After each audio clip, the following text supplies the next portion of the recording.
Rõuge TV jätab täna Eestimaa selja taha ja me suundume Läänemere põhjakaldale Soome. Läheme vaatame üheskoos, kuidas naaberriigis elatakse.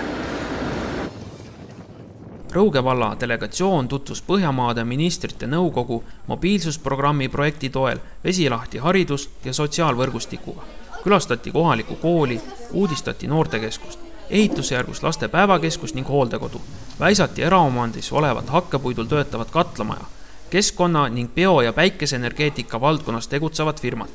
Oktoobrikuine Soomemaa tervitas tulijaid päikesepaistelise, kuid suhteliselt karge ilmaga. Reisi sihtkoht Vesilahti omavalitsus asub Võrumaalt linnulennult ligi 600 kilomeetrit põhja pool. Nagu valla nimigi viitab, on tegu järvede rohke piirkonnaga. Vallas asub 60 järve. 1869. aastal asutatud Vesilahti vald hõlmab 354 ruutkilomeetrit. Vallas elab praegu 4360 elanikku. Vallavanem Erkki Paloniemi sõnul on nad Soomes üks väiksemaid omavalitsusi. Veidi enam kui 10% vallarahvast on hõivatud talupidamise ja metsatöötlemisega. Ligi pool tööealisest elanikkonnast töötab aga väljaspool valda. Selleks on andnud tõuke valla hea asukoht 30 kilomeetri kaugusel Tamperest. Töötuid on vallas 7,4%. Kohalikku vallavolikogusse kuulub 27 liiget. Neist 11 on naised. Ametlikke keeli on 5,3 miljoni elanikuga Soome Vabariigis 2, Rootsi ja Soome. Neist esimest pruugitakse tunduvalt vähem, aga nagu koolist kuuldi, on rootsi keel kindlalt õppekavas. Tagasiteel uurisime Rõuge vallavanema käest, mida oli Vesilahti omavalitsuselt õppida. Vesilahti vald on kiiresti arenev Soome väikevald. Ja temast on õppida seda, kuidas ettevõtjaid valda meelitada ja olemasolevaid seal hoida.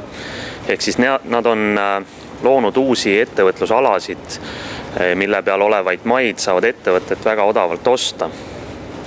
Teine teema on, mida võiks õppida, on see, et kuidas uusi elamualasid luua. Et aastaid tagasi nad alustasid sellega, et vallamaadele tehti detailplaneeringut, need jagati ära ja müüdi väga hea hinnaga inimestele maha. Tänaseks päevaks nad on jõudnud sinnamaani, kus nad neid maid müüvad turuhinnaga ja nende maade peale on suur tung, et pidevalt käib väikeelamu ehitus.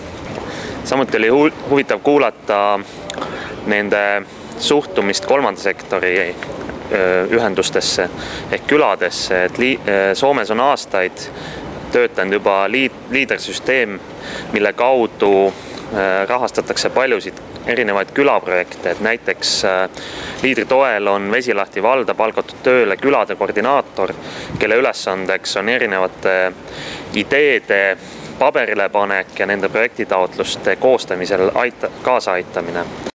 Mainekas ajakiri Newsweek valis Soome mõni aeg tagasi maailma kõige elamisväärsemate riikide etteotsa. Põhjuseid pole vaja kaua otsida. Soome inimesed on olemuselt rahulikud, aga töökad ja uuendusmeelsed. Oma koduvalla arengusse panustavad kõik, kel käed jalad töötavad ja pea õlgade vahel.